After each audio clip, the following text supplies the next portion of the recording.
I'm involved in this case called Bhima Koregaon case, where activists from across the country were arrested on the ground that they were Naxalites. What was shown from their computer was actually planted by somebody who came to the conclusion by giving various reports that the documents which they say are actually implicating you, each one of their document is planted on their computer. Some of the best judges were appointed by them. That's one way of looking at it. That's the empirical fact. Yeah. Subsequently, the interference of the executive in judiciary has been quite a lot. Whether it was by transferring judges left, right and centre, whether it was during Indira Gandhi's time when superseding judges while appointing the Chief Justice. Traditionally, the Chief Justice would be the senior most judge. But if you don't give a judgment in favor of, say, the executive, then that person would be. So things were changing dramatically. Okay? I personally feel that collegium system in the present day and age would be a better system if it is more transparent and more accountable. Let me put it there. I would not trust the executive with appointments. But now, for the first time, going to have a woman Chief Justice of India in the next 1 year. Very soon. At the same time, I would demand a lot more transparency and accountability from the collegium system. That's how I would. Which is currently not there. Currently. Welcome to this new episode of Against the Grain. Our guest today is a senior counsel, designated senior counsel at the Bombay High Court, a human rights lawyer, National Vice President of the People's Union of Civil Liberty, co-founder of Human Rights Law Network and Indian People's Tribunal, a founding member of the Lawyers Collective. Welcome to the show, Mihir Desai. Thanks. And thanks for taking out the time to talk to us. You describe yourself as a human rights lawyer. So what does a human rights lawyer do? What do you currently do?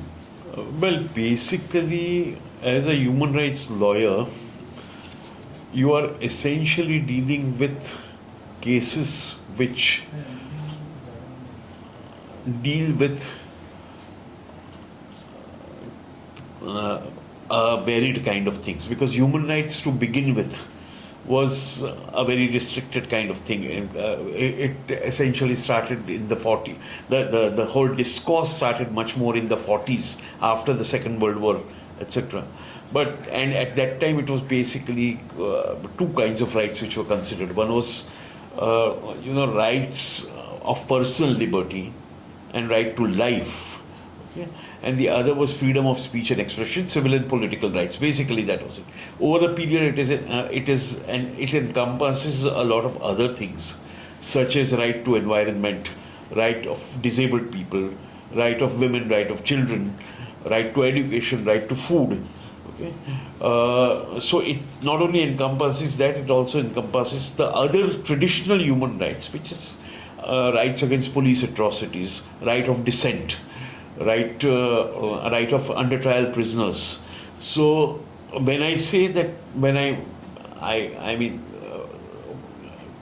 I'm known as a human rights lawyer, it means basically I'm dealing with all these kinds of cases. There was a time, situation has changed. So there was a time earlier when one was much more focused on what are traditionally known as not the civil and political rights, but the other rights which are enshrined in, if you look at our constitution, they are enshrined in the directive principles of state policy, okay? Which are right to food, right to work, right to environment, etc., etc. But in the last few years, last 10, 15 years, the focus is much more on right of dissent, right to assemble, right of people who have been imprisoned wrongly, getting them out, right to ensure that people get bail, right to ensure that police are held accountable for their atrocities. So these are the kind of cases which I'm doing presently. It's not that these are the only cases I'm doing. I'm also having a mainstream practice to balance out between the two. But when one is talking about human rights law, basically it's a law which tries to hold the establishment accountable for violation of people's rights, especially the marginalized people and also those who defend those people. So one is talking about those kind of rights. Can you give some examples of cases you are doing right now which illustrate this? Well, if you go back to, say, for instance, 2018 onwards, I'm involved in this case called Bhima Koregaon case, where activists from across the country were arrested, okay, on the ground that they were Naxalites. Okay. Now, this included people from places like Delhi, Chhattisgarh, from Jharkhand, from Telangana, from Maharashtra, from Goa, etc., etc. A number of activists who were very active either in trade union movement or in the cultural movement or in working with people who are active against the mining lobby, people who were active on pure democratic rights movement. So you had a large number of people who were arrested, okay, by branding them as Naxalites without, according to me, any evidence of any significant nature. Okay. Is Naxalite a legal category? I mean, it's what it's not. How can that be a ground? I mean, it's basically they are arrested under a law which is called the Anti-Terror Law, okay, which is the UAPA, which is the Unlawful Activities Prevention Act. Okay, so where activities which there are certain organizations which are banned under that law. Okay, for instance, some of the Maoists, not all Maoist organizations, some of the Maoist organizations, Naxalite organizations, are banned under that. Okay, so they brand you as a member of that organization. Okay, and by being your mere membership can be an offence, and then they say membership of a banned organization can be an offence, and then they say that you are also involved in some terrorist activities, aiding, abetting, etc., etc., and therefore we are arresting you. The problem with this kind of a law is that it's very difficult to get bail. Most of the people who are arrested, 16 people who were arrested, most of them are now out on bail. But that was after they spent 5, 6, 7 years in jail. We also found out that, you see, they were not, the allegation was not that they were involved in any particular case of explosion or any particular case of killing or violence. The allegation was also not that any recovery was made from their houses or from their offices of any cash or any arms or any drugs or any RDX. That was not the allegation. Allegation was that on your computers, we have managed to find certain documents which show that you are linked to this organization, okay, and that you have been active with this organization, and you have been aiding and abetting this organization in carrying out its nefarious activities. What we have been able to show after several years, what we have been able to show is that what was shown from their computer was actually planted by somebody. Okay, we got their computer devices, okay, checked by international bodies, international experts, who came to the conclusion by giving various reports, okay, that the documents which they say are actually implicating you, each one of that document is planted on their computer. Okay, they have never opened it. Okay, it was never known to them. It was planted in some file which was not accessible easily. Okay. So we have been able to show that it has been planted. The problem is that it's one expert against another. Okay, it's treated like that. So My word against yours. my word against yours. Of course, they are willing to come. They are willing to come and be cross-examined, etc. But cross-examination happens at the stage of trial. Okay, and the trial will take decades. We are already 8 years down the line. Trial has not even begun. Right. Okay, so we are. It is that kind of a situation as far as the Bhima Koregaon case is concerned. This is the same case in which you might have heard of a person called Anand Teltumde, Yes. a very, very leading intellectual. He was inside jail. I was representing him. I am continue to represent him. There was a person called Father Stan Swami from Jharkhand, okay, who was a person who was arrested from Jharkhand 2 years after the case started. Again, purely on the basis of something found on your computer. We have got a report that all that is bogus. But unfortunately, he passed away when he was under custody. You know, because he was a very frail man of 84 years old. The fact that they arrested him itself, okay, is something which, according to us, would have led to his death. Because a very frail man, Parkinson's disease, he used to have a sipper.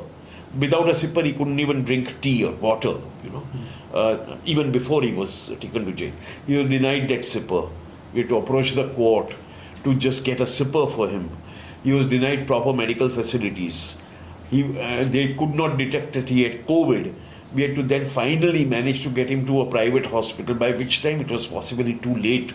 He was already undergoing COVID, 84-year-old man, frail anyway, hard of hearing, you know, all that kind of thing. So this is the kind of people who,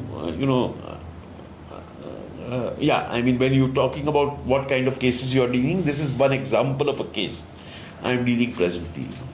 It's a pretty extreme example. So, can you explain to me under what law, since you are a human rights lawyer, under what law can a sipper be denied or medical treatment be denied? I thought these would be there's a right to life, you know, right to the prisoner, even to a prisoner. That is true. It should not have been denied.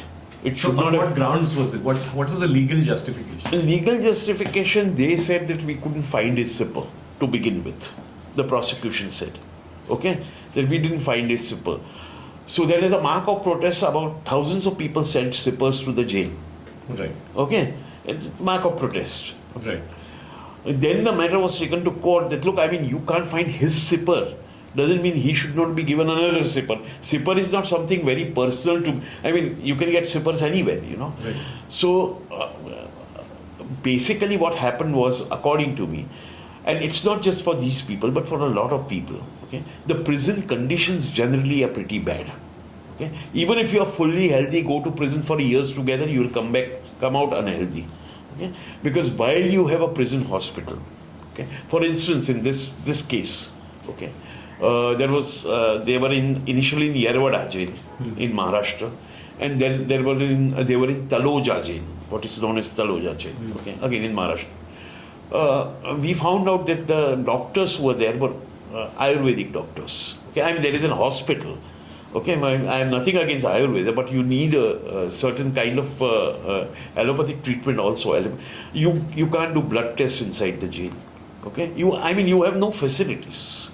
So anything happens and they will give you some aspirin, some over-the-counter medicines. So that hospital is basically, while our Supreme Court has time and again said, and even High Courts have said, that basic medical facilities have to be provided to the prisoners. The fact of the matter is that the reality is that these are not provided. Partly because while there are sanctioned posts of doctors, those are not being filled up. People are not being appointed. Okay, so you have a situation of that kind, which is when you ask me as to whether medical facilities, why medical facilities, under what law they can deny, the answer is they cannot deny. Okay, they cannot deny. But what the law says, what the Constitution says is one thing. What the reality, ground level reality, because the Supreme Court has time and again said that just because you are a prisoner, it doesn't mean that you cease to have fundamental rights. there might be curtailment. You can't move around anywhere in the country. I mean, that's a fundamental right. Otherwise, but otherwise, no. Right. So, I'm just trying to understand how bad this situation is. If somebody is a diabetic when he is taken to prison, forget conviction, it's under trial. Or even the trial hasn't started. As you said, it doesn't start for years. Right. So, he needs diabetic medication. So, will that be denied to him, or will he routinely get it, or what? How does it work? Well, he may not be denied that. Okay? How frequently he'll get it is a different matter. It also depends on how much access he has, okay, to money. Okay, because a lot of things in prison, Right. okay, the currency is very important. Okay. Okay. There's actually sort of Yes, I mean money transactions. do happen quite often. Okay. Right. No, that happens. I mean, so you have a lot of. I mean, you must understand one thing which is necessary to tell is that you see our prison capacity all over India is 4.5 lakhs. Okay, total number of prisoners who can stay in prison. That's about 4 lakhs. Okay, and you have about 5 lakh prisoners. Okay, today. So already there is overcrowding. Plus, 73% to 75% of the prisoners are all under trials. So these are people who have not been convicted. Okay, but they are in jail for years together. Okay, some for months, but many of them for years together. So you have a situation whereby before conviction, the process itself is punishment, as they say. Right. This is a problem. And so while you may be able to get many times if you become very sick, you are taken to the government hospital from the prisons, etc. That happens. Not saying that it doesn't happen, but the kind of medical facilities which you should be given, okay, the kind of medical follow-ups which should be done, okay, kind of drugs which you should have easy access to, is not something which happens very easily. I mean, so while there is a hospital, while there is a possibility of you going out and to the government hospital, being taken to a government hospital, there are so many cases. Like for instance, one of the persons in this case, in our Bhima Koregaon case, is a very, very famous cultural activist called Varavara Rao. Yes. Now Varavara Rao himself, we had to get him out on bail on medical grounds. Okay, because there is no way he could have been treated in the hospital, and he's in his 80s, suffering from various illnesses. He would have died if he had remained in the hospital. But you see, not everybody can afford to access the courts every time. Right. Varavara Rao is a very prominent person. Okay, known prominent. He's a poet. He's a poet. He's known. He's a very prominent person. So how much access you will get will also depend on A, whether you have access to money, and B, whether you are prominent or not. Okay, and now despite prominence, Father Stan Swami, who's a Jesuit priest, despite his prominence, he was not getting. Yes, he was not able to get those facilities. So prominence itself will not get you. Okay, but it may help you getting some orders in court. Okay, that's how it works. Right. So, when you say you are doing this kind of human rights law work, what percentage of your cases are of this nature, and what are more sort of regular? Well, I would say about 60 to 70% of my. I would say 60% of my cases would be of this nature. 40% would be mainstream. Okay. When I say 60%, it doesn't necessarily mean. See, because as I told you, human rights is a very broad subject, right? So it may not necessarily mean cases like Bhima Koregaon. It may include cases of, say, somebody who is disabled who wants to get some service benefits. It may be somebody whose right to food is denied. Okay. It may be a case where the Anganwadis are not functioning properly. So it can be a whole gamut of cases. Okay, it may be a case of environment. okay, where there is environmental violations happening. Okay, Right. so when I see 60%, and also I just wanted to be clear that 60% doesn't mean that all are non-paying. Okay, it's not necessarily that all are pro bono. Okay, Yeah, I was going to ask you. yeah, because what happens is sometimes individuals, okay, or organizations which come to you Are able to at least pay some reasonable fees. They can't pay commercial fees and all that, but they have some budget for the reasonable fees. So, like I was doing a case on right to education, for instance, okay, for children who are denied education or who are denied basic facilities. Okay. Now, an NGO approached me to do the case. They were able to, pay. Give you some. So, some I would put it. I just want to be clear on that. That it doesn't mean, that's how. But it's not just the six. It's, when I say 60%, it's not just a 60% of cases. One is talking about 60 to 70% of the time spent, which is the relevant metric because, for you, because you have time is your most limited resource, right? Absolutely. So what happens is that a lot of these things do not actually go into court. Okay, a lot of the time is spent also, like whether I'm doing for PUCL or whether I'm doing some other voluntary work. A lot of the time goes in, say, doing a fact finding. Like we were in Manipur a year and a half back for 15 days. Okay, when the violence was happening in Manipur, to find out what is happening, to find out the reality of what. I was in Kashmir just after the Article 370 abrogation. Again, I was there for 10-15 days. So a lot of time goes in those kind of activities also, which I like to do. Which I like doing those kind of things. Those are typically self-funded. I mean, you have absolutely, completely. So it's not that you're making money out of it in any sense. No. In fact, you're losing money. Absolutely. I don't call it as losing money, but yes. Spending your own. Yeah. Spending your own money. Yeah. That is the kind. So when one is talking about time and 60% of cases, or a lot of cases don't really actually end up in court. Okay. A lot of cases, people come to you for advice. Now this SIR is happening. Right. About citizenship and all that. Correct? About voting, right to vote and all that. You take various meetings on online, or you go to some places and explain to people how it works. What are you supposed to do? What are the mechanisms by which you actually enroll yourself as a voter, so that you are not ousted? Okay, those are the kind of things also which may not land up in court. Okay, but which do take up a lot of time. Yes. So I mean, this is the kind of like for instance, hate speech. For instance, okay, a lot of hate speeches are going on, as you know, today. Yes. Okay. Nobody can stop them as far as no. So you try to lodge FIRs against them.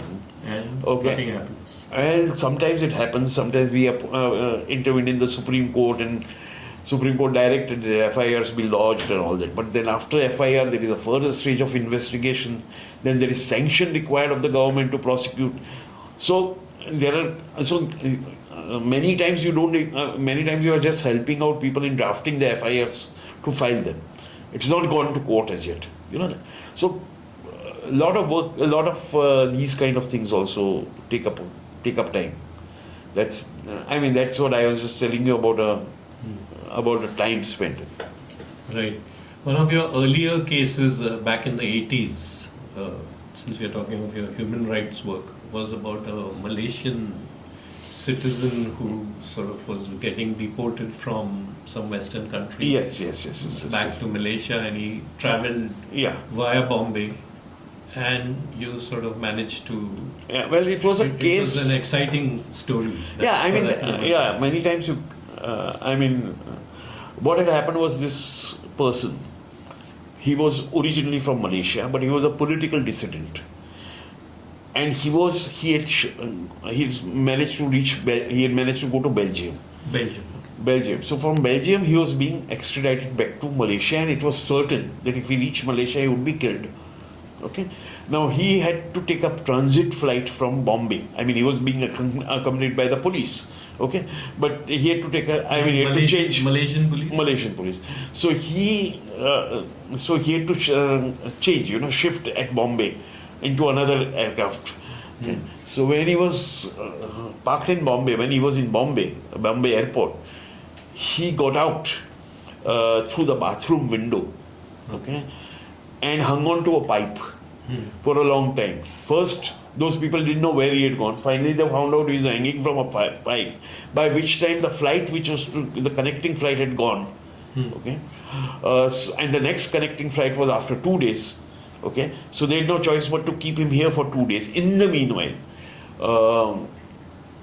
the Red Cross phoned us up and told that we are interested in saving this man's life, okay, and we will try and get him asylum somewhere else, but you have to ensure that at least for a few days, because it is not an overnight job, getting an asylum somewhere. For a few days, the court restrains him from being taken back to Malaysia.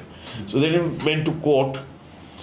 In the court, orders were granted, staying his deportation. In the meanwhile, the Red Cross people flew down, managed to go to the Australian embassy, managed to get him an Australian asylum, and then on that basis we were able to send him to Australia, and he's hale and hearty. I assume so. I mean, a story with a happy end. Happy end, yes. So you have been associated with some landmark cases. One of the cases that come to mind is the Best Bakery case. Can you tell us something about it?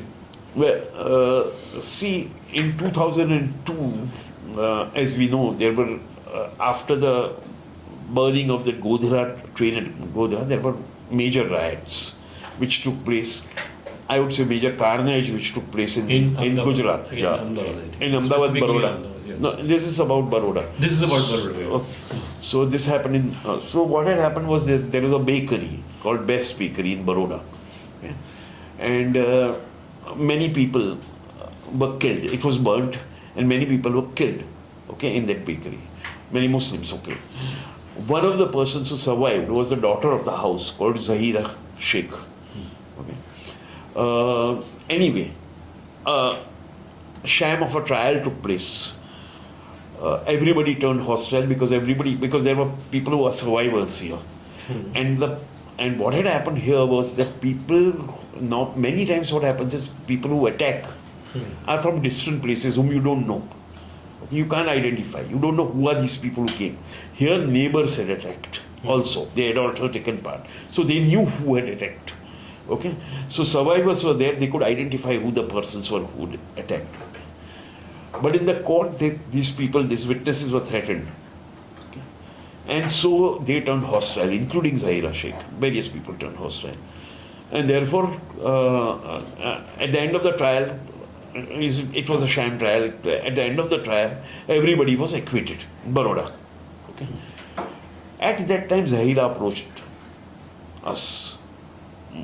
Also, Tisra Setalwada was a person who was handling her case. And then I met Zahira at that time. She was brought down to Bombay. And I met her, I independently met her. I met her without anybody's presence and asked her exactly what happened. Right. Okay? And she described that she knew who were the people who did this. Mm-hmm. She described that she was threatened that unless she gives a particular kind of evidence in court, she will face the same kind of a result. Mm-hmm. Okay? So on that basis, then we took her to the Human Rights Commission, National Commission, mm-hmm. which was quite different at that time than today. Okay, so they listened to her, and National Human Rights Commission for the first time filed a petition in the Supreme Court, saying that there has been a travesty of justice in this case. Okay, here is a woman, young girl, she was about 19, 20. Okay, here is a young girl who is willing to say things. Okay, as to what happened. Then we also filed a petition in Supreme Court. We were also part of it. And then the Supreme Court, the matter was argued, and for the first time the Supreme Court said that forget trial, not trial, we are quashing that. Okay, let it be let the Gujarat High Court decide what has to be done. Gujarat High Court again came to the same conclusion, no, trial is all right. So then the matter was again filed in Supreme Court. Supreme Court said nothing doing. Three things they did. One, they quashed the decision of the lower court and said that this trial is sham, we are quashing it. Oh, they actually said that. They said it. Second thing is, they transferred the case. They said that the Gujarat courts, the situation is not such where this case can go on. So they transferred the trial to Bombay. That's a serious indictment. Yeah. It was a serious indictment. So they transferred the trial to Bombay. And then they said that all these witnesses will be re-examined. See, what happens is many times the judgment is quashed, but the evidence remains. Okay? Because what happens is that evidence is given and you may come to a wrong conclusion on the basis of appreciation of evidence. Right. That's normally what happens. When you are challenging a judgment, you are challenging the conclusions, not the evidence. The evidence itself. Yeah. Here we were saying, and here the court said, no, the evidence has to be taken again. Okay? Because these people say that they were, forced to give evidence of different kind. So that's how then the matter came here. To Maharashtra in Bombay. Justice Tipsey, who then became a High Court judge, handled as a Sessions Court judge at that time, handled that case, as a judge. Okay, before him the matter went on for a long time. There were certain things which happened during the time the matter happened. Zahira Sheikh took a press conference in Baroda, saying that what I said before the Supreme Court and NHRC was wrong, and what I said earlier in the court was correct. Okay. So she turned hostile again. Okay. Right. But what had happened by that time was that many other persons, many other witnesses, who had turned hostile at that time, they stood their ground in the High Court. So this is evidence. Right. Then about 10-15 people were convicted, sentenced to life. Matter went to High Court, Supreme Court, but broadly speaking, that was a success not for Zahira Sheikh personally, but in terms of persons who are involved in the massacre being found guilty and brought to justice. That happened. He called up, he phoned up the then Chief Minister as well as various authorities whom he knew personally because he was a politician. He was an MP at one point. So he knew all this, but they refused to respond. And he died. Zakia Jafri was his widow. She was there. Some of the women and all managed to escape to the terrace and survived. So they basically, so this is what happened at that point of time. Zakia Jafri then decided to file a case saying that look, this carnage which happened after 2002 was not something which was spontaneous violence of the people, but was engineered by the then Chief Minister Modi and by various other people, bureaucrats and various other right-wing organizations like Vishwa Hindu Parishad and RSS and all that. And so a case was the allegation. That was the allegation against about 61 people, who were named. Obviously, they didn't lodge an FIR. We went to the Supreme Court in that case. And Supreme Court, to begin with, directed that there was a special investigating team which had been appointed in Gujarat in the meanwhile to go into various cases because the allegation was that the Gujarat police is not doing proper work. Right. And therefore a special investigating team was appointed by the Supreme Court to investigate some 6 or 7 major cases in Gujarat. This included the West Bakery case, okay, and also some other cases, okay. There was a special investigating team was involved. Naroda Party, Gulberg Society. Gulberg was one of the cases. Right. Okay. So when Zakia went to Supreme Court said special investigation team will also go into this case. What Zakia is made the complaint. Okay. Special investigation team investigated the matter and gave a clean chit to the people concerned. That clean chit had to be filed before the magistrate. Before the magistrate, we argued the matter. I and a couple of other lawyers argued the matter for about 17, 18 days. Okay, before the magistrate in Gujarat. That case was going on in Gujarat. He rejected. Went to the High Court. High Court rejected. Went to the Supreme Court. Supreme Court also rejected. So that was how the clean chit was given. It was in that rejection, okay, that the Supreme Court observed that or made some observations against NGOs, especially against Eastras and Pranay, pursuant to which she was arrested. Okay, this is how the whole cycle goes. So that case, according to me, completely wrong judgment. Okay, but I mean that was if you look at it as a failure, it was a failure. If you look at it as bringing to light certain issues which had happened, because many times I don't see failure as a failure. Because whose failure? When you say failure, is it failure of the judicial system? Failure of the case itself, in terms of failure, in terms of what we were trying to get out of the case. Right. It's a failure for us also in that sense. Okay, but it's also something. But how do you judge failure and how do you judge success? Yes. Becomes very difficult to assess sometimes, because in terms of bringing to prominence certain things which were happening at that time in Gujarat, it was a success in terms of it brought to prominence various things which were happening. Quite a few books, quite a few research publications were made about these whole thing. So in that sense, yes. But if you go purely legally, it was a failure. Right. But who was in the dock? The judiciary or you?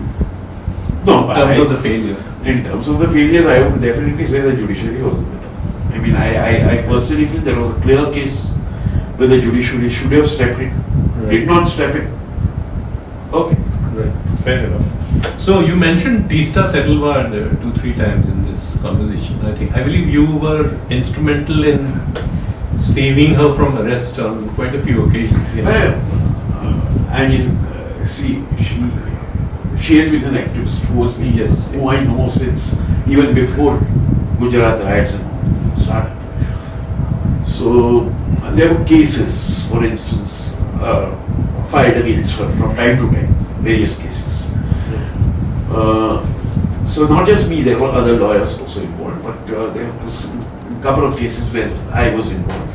Mrs. Sibal was also involved when it went to Supreme Court. Okay. Kapil Sibal.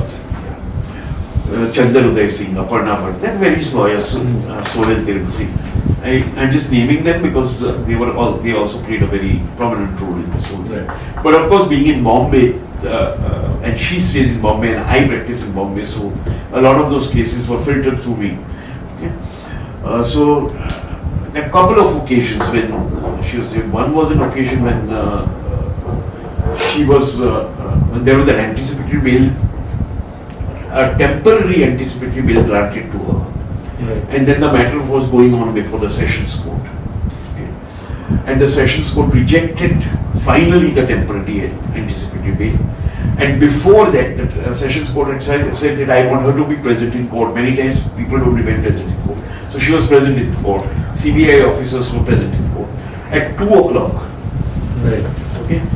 Just before rising, that's lunchtime, 2 to 3, 2:45 at that time. 2 o'clock, the judge said that I have rejected, okay, which meant that she could be arrested immediately. She was in court. I mean, what do you do? Okay. So then I said that I want to say that you continue the ad interim, the temporary anticipatory bail for a few days, so that give me time to approach the High Court. So he said, I don't have the power. I said, you have the power. So he said, show me. So I said, now it's lunchtime. Immediately after lunch, I'll show you. judgments. Okay. So he said, okay, I'm keeping it at 3 o'clock, quarter to 3 or 3. In the meanwhile, realizing that this might happen. The game was up. Yeah. We had prepared a petition for going to the High Court. Okay. The clerk was asked to wait at the High Court, the registry. As soon as we heard this, we told him register the case. At 3 o'clock, I didn't go back to the Sessions Court to show him the judgments. Okay. And the CBI officers were confused. Okay. They didn't know, has the order been pronounced finally or not? Whether they could arrest her They or not. technically could have. Okay. They didn't know that. But they didn't, so they were under confusion. So Easter went away. Okay. And at 3 o'clock we approached the High Court. And we told the High Court, we want a stay. The stay was granted. And that continued then. Okay. Because, so there are times when this happened. The same thing happened in Supreme Court, where on a Saturday and a Sunday, a special bench was constituted. Right. And she was granted her bail, which was rejected by the Gujarat High Court, anticipatory bail, was granted by the Supreme Court. So there have been times where these things have happened. Okay? And she's a very, very bold person. So she continues to do her work even today. In spite of all the pressures. So you're also Vice President of the People's Union of Civil Liberties, and you're co-founder of the Human Rights Law Network. Tell us a little bit about that. What do those organizations do, and what is your role in them? Well, Human Rights Law Network was founded way back in 1989. Okay. And myself and two of my colleagues, Colin Gonzalez and Gayatri Singh. Okay. The idea was to have a network of lawyers, okay, across the country and help people in doing human rights cases. People are doing, there are there are certain people who get prominence. Okay. But there is a lot of human rights lawyering going on at district level, at taluka level, at other smaller city levels. Okay. They don't have the lawyers who are working there in a very dedicated way. Okay. Various issues concerning human rights. Okay. They do not have the wherewithal of either the kind of exposure which you get when you are doing at a city level or a metropolitan city level, etc. Right. They don't have the resources, okay, to do that kind of work, financial or even material resources. So we thought that since a lot of people are doing this work, and we also need to learn from their experience. It's not just we are going to. So it was a network of lawyers which was built up,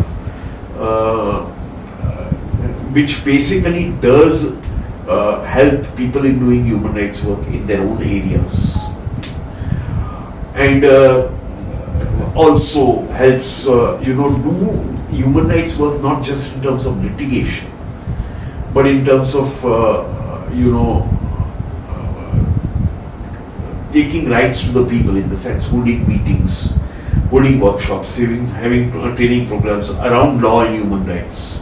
Okay, so that was the kind of thing. Like for instance, in Bombay, we were having a legal aid center within the Human Rights Law Network, and there was another organization called India Center for Human Rights and Law. So we were having legal aid for prisoners. So people who were working with us used to go to the prison, meet people who couldn't afford lawyers, okay, who were under trials, okay, who couldn't afford lawyers, and represent them to get them out on bail or to handle their trials, etc., etc. It was one kind of. Other kind of we also started in Bombay, for instance, what is known as helpline for lesbian women. It was the first, I believe it was the first helpline for lesbian women which we started in Bombay. Right. So we did a lot of work of that kind, prisoners' rights, women's rights, children's rights. We were running a magazine called Combat Law, okay, for a period of about 7-8 years. So that was one kind of activity which was going on in human rights law network. Okay. Then there was something called Indian People's Tribunal which we had started. The Indian People's Tribunal was basically alternate narration of human rights violations, especially of collective kind. Okay. So you have, for instance, in Narmada Dam being built. Okay. Or in Orissa, there is a communal violence. Say Narmada Dam is being built, people are being displaced, people are being submerged. There is a narration of the state as to why it is happening. So the idea of IPT, Indian People's Tribunal, it's not a new idea, it had been done before, but the idea of basically have a organization which will go there, find out from the people at the ground level what is happening, find out what are the human rights violations which are happening, ordinarily take a retired judge of the High Court or Supreme Court to head that tribunal, and then come out with a narration of a report, and then use that report as an advocacy tool, to bring out the alternative narrative of people. That was the other thing. And lastly, you asked about People's Union for Civil Liberties. So PUCL is possibly the oldest civil liberties organization, civil liberties human rights organization in India, and it's pan-India. So that organization started with Jayaprakash Narayan being the founder, when just after the emergency. Okay. During the late phase of the emergency, just after the emergency, put it that way. It essentially is a civil liberties and democratic rights organization whose role has changes depending on the times you are living in. So one of the areas it does work in is litigation in courts on major issues, like for instance some of the draconian laws, like POTA, etc., were challenged by PUCL in Supreme Court. The CAA, the Citizenship Amendment Act, has been challenged by PUCL in Supreme Court. The Article 370 abrogation was challenged by the PUCL in Supreme Court. Similarly, there were cases concerning encounter deaths which were filed in High Court, Supreme Court. During COVID, for instance, here in Bombay, we had filed various petitions for rights of prisoners, rights concerning access to medicines, etc., etc. So one area of work is litigation, but that's not the main area of work. There are other things which PUCL does. It does these kind of fact findings which I told you about. So we had been to, it was PUCL that we had been to Manipur about 1.5 years back. Okay. We stayed there for 10-15 years. Is the report out on that? The report is out on that. Okay. We had also one retired judge of the Supreme Court, two retired judges of the High Courts who were part of that report. Right. So we had gone to Manipur, we stayed there for 10-15 days. We also had further hearings in Delhi and other places, and online hearings with both Meitei and Kuki communities who were involved in the violence. Okay. So we had, and we came out with the report finally after about, it took a long time, it's a huge report. It took a long time, but it's finally out. So that is the kind of work which we do. PUCL also responds to various human rights violations which happens across the country. It also runs what is called PUCL Bulletin, which basically talks about it's a monthly kind of thing which comes out every month. It also runs what is known as PUCL dialogues on various issues of human rights which happen, which are not necessarily every month or something like that, depending on when the issue comes up. You have PUCL dialogues. We had PUCL dialogues on, for instance, what is happening in Gaza, or what is happening in the CAA, NRC, or what is happening in SIR, the citizenship thing. So that is the other kind of thing which we have been, we have been quite active in that kind of thing. So we have units in about 20 states across the country, and different units, they are uneven. Some are quite active, some are not that active. I think broadly they hold public meetings from time to time on various issues. Okay. So that's how it. That's the other kind of work which we do. So you have been doing this kind of work for several decades now. So Yeah, making me feel old, yes. but how has the judiciary changed over these decades? Is it more easier to prosecute your kind of case, or has it become more? I think it is more difficult. I think it's more difficult. What has happened? And why do you think it is happening? Well, there are a couple of things. Okay. See, when I started practicing, that was in the 80s, say mid 80s kind of thing. That's when the Malaysian case was. Yeah. When I started practicing at that time, I felt my feeling is that that was also the time when you had a whole upsurge of public interest litigation, human rights law, widening of Article 21, that is right to life, to include right to health, right to education, right to environment, all that happening at that time. So that was an upsurge of judiciary reasserting itself after the emergency where it had failed completely. Correct. Okay. So it was especially the upswing. Supreme It was on the Court. upswing. Especially the Supreme Court. Okay. So it was so they had to reset themselves. They had to find some way to bring back credibility. So it was that kind of a situation. Okay. You also had over the next 20 years, 30 years, newer kinds of human rights being brought into focus. Like as I said, disability rights, which was not nowhere in existence at that time. Right. Environment, which comes into prominence after the Bhopal disaster in '84. Okay. So you have various newer LGBT rights, which again come to prominence only after in 2000 and all that kind of thing. So you have, so I basically, in a sense, I have been lucky in the sense I have lived through times when you see the whole upsurge in human rights, widening of human rights happening, and the judiciary responding well. Okay. I wouldn't say the judiciary even at that time was perfect or something like that. Okay. There were major problems, especially with draconian laws and things like that. They never struck down any draconian law ever. Okay, right. So that is something which is the history of judiciary way back. I mean, since that time. But I feel that presently there is a kind of a hesitancy in the judiciary to take bold stands on issues which really concern the people. Is it a hesitancy or is it a reluctance? It is also reluctance, okay.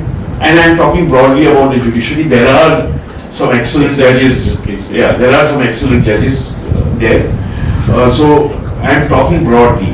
Okay. That can arise because of 3-4 reasons. Okay. One is you have a state right now which believes in believes that there should be a very, very strong state. Okay? And anything By which you mean the executive? by the executive, by which I mean the executive. Okay, a very, very strong state. Okay? In order for India to thrive. And this is something which is their belief. Yeah. And some of the members of the judiciary actually agree with this. Right. Okay? I mean, they feel that this is required. Okay? Let's not interfere with the executive. Let's doing things for the good of the country. Yeah. So that's one. Second is, of course, the whole. So that's one. Second is also, I personally feel that there is definitely, obviously, we all know that there is a saffronization of the society and saffronization of the executive. Okay, and it's something which can't be avoided even in the judiciary. Right. Now again, I am not talking about all the judges, I am not saying that predominantly or something like that, but this is something which is coming into the judiciary, and I personally feel it is happening. That's second. Third thing is also the fact that in the judiciary,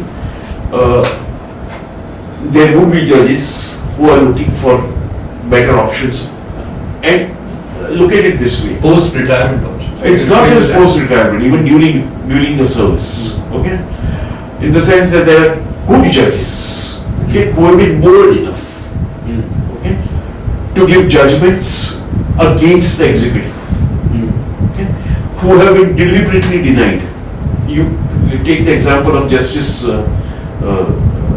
Muralidhar. You take the example of Justice Qureshi, who had sent Amit Shah to jail. Okay, just to give you an example, you take the example of Justice A.P. Shah.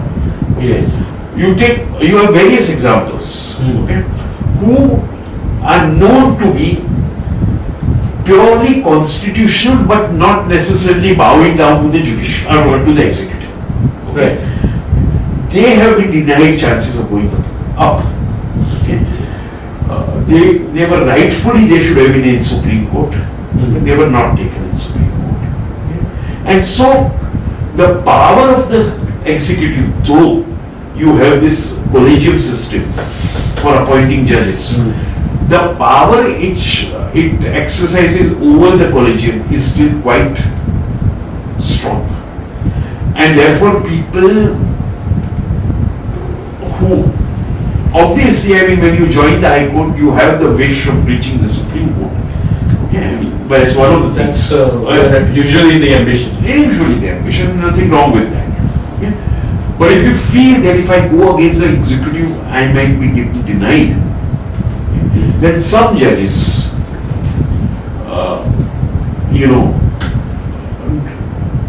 do cow down, do not then go boldly against the executive whenever required, that kind of. So do you have a view on the collegium system versus some other system? Because there has been a debate about this. See, a lot of top lawyers have a view one way or the other. Does it matter really? Because as you said, the collegium system, despite it being not controlled by the state or by the executive does have a huge influence on. Well, look at it this way. Okay, the collegium system comes only in the 90s, early 90s, etc. Okay? Before that, you had the executive appointing Supreme Court judges, High Court judges. Okay, it was like executive decided you will be in High Court, you will be in Supreme Court. They will consult the Chief Justice, but they are not. But that was that was later on treated as concurrence. Okay, but at that time it was not. And you executive, some of the excellent judges in the Supreme Court, some of the most excellent judges in the Supreme Court were appointed at that time. Whether you take Krishna here, whether you take Justice Bhagwati, you take Justice D.A. Desai, Chinnappa Reddy, Kadindra Gadkar, you take Vivian Bose, you take, I mean it goes back, so some of the best judges were appointed by the executive. That's one way of looking at it. Yeah. Okay. That's the empirical fact. Yeah. The other way of looking at it is that subsequently the interference of the executive in judiciary has been quite a lot. Whether it was by transferring judges left, right and center, whether it was during Indira Gandhi's time when superseding judges while appointing the Chief Justice. Traditionally the Chief Justice would be the senior most judge. But if you don't give a judgment in favor of, say, the executive, then that person would be. So things were changing dramatically. Okay? And I personally feel that collegium system in the present day and age would be a better system. Right. If it is more transparent and more accountable. Let me put it that way. I would not trust the executive with appointments. But the criticism, one of the criticisms against the collegium system is that there's a kind of nepotism that goes around. There are a certain number of families who's are disproportionately represented in the higher judiciary. And there's the caste representation, the caste composition of the higher judiciary is also brought into question. So it's like restricting it to a certain group of. Let me put it this way: that I completely feel, I totally agree that you need to have many more women, many more Dalits, many more minorities. Right. Okay. in the higher judiciary and also in the lower judiciary. But and right now we are talking about the High Courts and Supreme Courts. I feel that you need that. Okay? But that doesn't seem to be happening. That is happening marginally. You have had two Chief Justices who have done it in the last, say, 15 years of India. Okay, so you can use that as an example. You are now for the first time going to have a woman Chief Justice of India in the next very soon. So, but it's not enough. Okay? It's not enough. It's not enough. There has to be much more regional representation. There has to be much more women's, Dalits, tribals, other marginalized religious minorities representation. I'm not talking about reservation, but there has to be representation at that stage, and that has to happen. So when you ask me about collegium system or the executive, because that's a debate. Yeah. I have a view on it. I would not agree with the executive being playing the role of deciding who the judges should be. At the same time, I would demand a lot more transparency and accountability from the collegium system. That's how I would. Which is currently not there. Currently not there. Right. So, do you think it is worse in India than in other countries? Because one often hears this comment that such and such a case would not have happened in a US court. No, I think United States Supreme Court is worse. United Supreme Court is completely packed with appointees. See, every appointee there is a political appointee. Right. But right now it's packed with the Republican appointees. Okay. Now when it changes, I don't know when, because it's a lifetime appointment. Would that help in India? No. Because then this whole question of becoming a Rajya Sabha MP after retirement or heading the Human Rights Commission, all those incentives would disappear. That is a different matter. That there are different ways of looking at it. For instance, first of all, I would feel that the age limit on retirement should be increased. Obviously. We are talking about a time now today when till 70, 75 people are very active. Very active. Most of the people are very active, very alert. What's the current retirement age in Supreme Court? For Supreme Court 65, for High Court 62. That's very low. Yeah, that's very low. So that's one thing which can be done. Second thing is you can have some kind of a convention that at least for 3 years after you retire, okay, you are not given any government post. Right. Something like that, you know. The problem is many of the tribunals, for instance, if you see National Human Rights Commission, or many of the tribunals, most of the tribunals, okay, even service tribunals, even income tax tribunals, all kinds of tribunals, okay, all of them require a retired High Court or Supreme Court judge as a judicial member. So it's obviously a sinecure for retired judges. Correct. So that's the situation now. So how do you deal with that? Okay. But I would feel that if you give a 3 years break or something like that, that's one way of dealing with that situation. Great. So Mihir, tell us something about your childhood. What made you what you are? Your parents, I know, were both academics. Yeah. Your father was a Marxist scholar. Yeah. And my mother was a feminist, so you're a feminist. Yeah. So you have this very solid background that you come from. Yeah. So from my childhood, I mean, one was exposed, okay, at the house, because our house used to be very open with a lot of people. Lots of discussion going on. A lot of discussion and all kinds of liberals, leftists, etc. coming in.